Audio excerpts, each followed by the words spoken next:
Welcome to CNN Student News, where Fridays are awesome. My name is Carl Azus. Two stories out of the U.S. state of Florida lead things off. First, a setback for SpaceX. It's a private space exploration company that has a contract from NASA. And one of its Falcon 9 rockets blew up during a test firing in Cape Canaveral yesterday. It was an unmanned vehicle. No one was hurt. But the rocket and its payload were destroyed, and that included a communications satellite intended to help bring internet service to the Middle East and parts of Africa and Europe. SpaceX says an anomaly on the launch pad caused the explosion. The company's had a handful of failures and a string of successes over the years, and NASA says it's still confident in its commercial partners, which include SpaceX. Next, all eyes on Hermine. That's a storm that was spinning in the Gulf of Mexico last night and headed toward northwest Florida. Hours before it was expected to make landfall, forecasters said Hermine had strengthened to a Category 1 hurricane. Hermine had dangerous, potentially damaging winds and threatened to push ashore a storm surge, a wall of water of between 1 and 8 feet. Florida's governor called Hermine life-threatening and put thousands of National Guardsmen on alert to help with rescue and recovery. Leaders from around the world are making travel plans. Where? To Hangzhou, China, the country that's currently president of the G20. What? The G20 stands for Group of 20. It's gearing up for its annual meeting. Why? To discuss global economic issues and how to cooperate to address them. When? This year's event will be held Sunday and Monday. Who? Heads of state from Argentina to Australia, from Europe to the U.S., from South Korea to South Africa. They represent almost 90% of the global economy and 2/3 of its population. The G20 isn't a group of 20 at all. It's actually 19 countries, plus the European Union, and often an assortment of guest countries invited along. The idea began in the late 90s when the Asian financial crisis rocked global markets. The first G20 was held in Berlin in 1999 and consisted of finance ministers and central bank heads.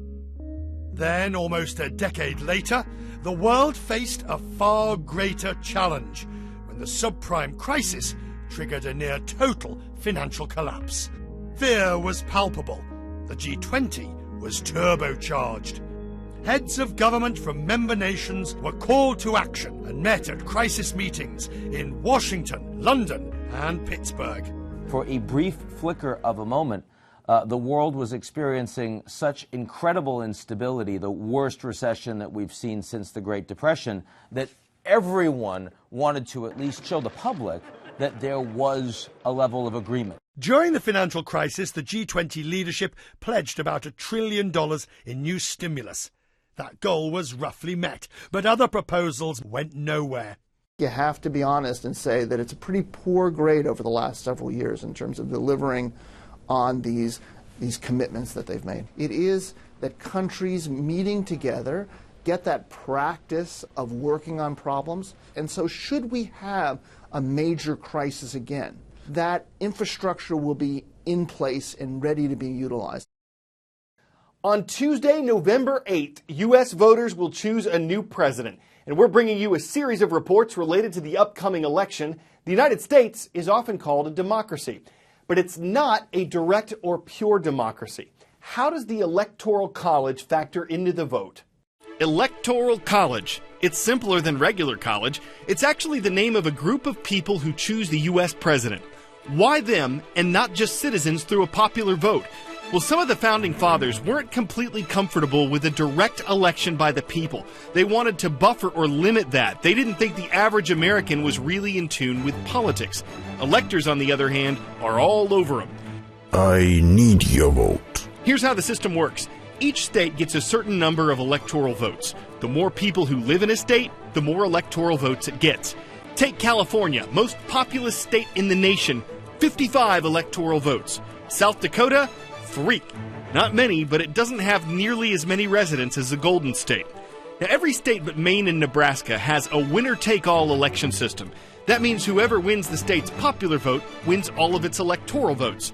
What kinds of numbers are we talking? Well, there are 538 electors in the Electoral College, so you need just over half of them, 270, to win the election. But you can't just win the top 5 states with the most electoral votes. In a close contest between 2 candidates, every electoral vote counts. And here's where it gets tricky. The Electoral College is supposed to reflect what most Americans want.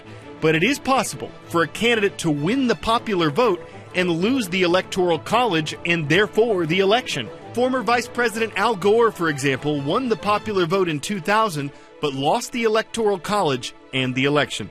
Same thing happened in 1876 to Samuel J. Tilden and 1888 to Grover Cleveland. Did some folks get mad at the college? Uh-huh. But despite hundreds of proposals to change that or get rid of it, it hasn't happened, in part because it allows smaller states to still have some power in an election, and because it would take changing the U.S. Constitution.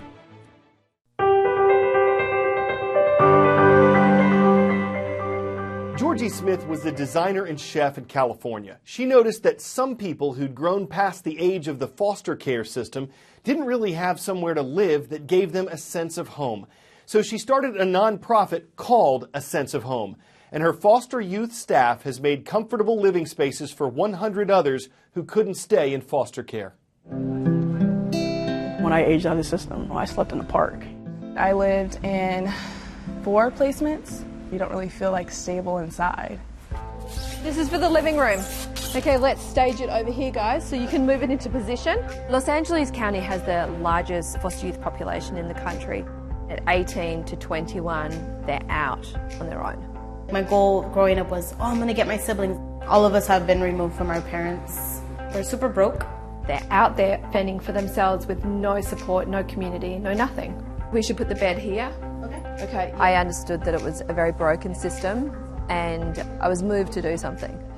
We've got the 2 orange chairs that could go potentially here. We give them the foundation from which they can thrive.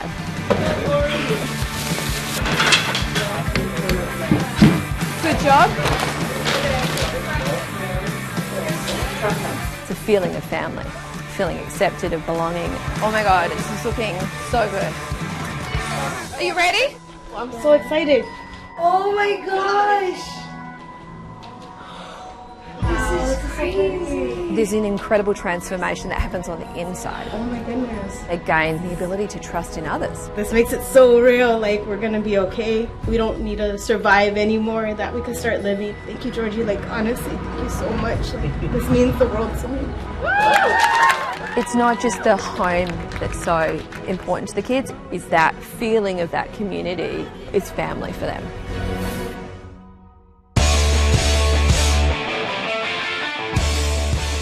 In the state of Oregon, every intersection's a legal crosswalk, even if it's not marked that way.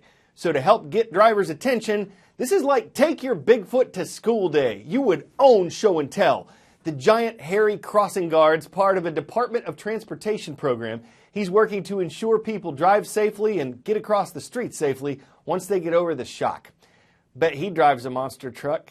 And he definitely gets the message across, teaching kids and drivers to look both ways before putting one big foot in front of the other.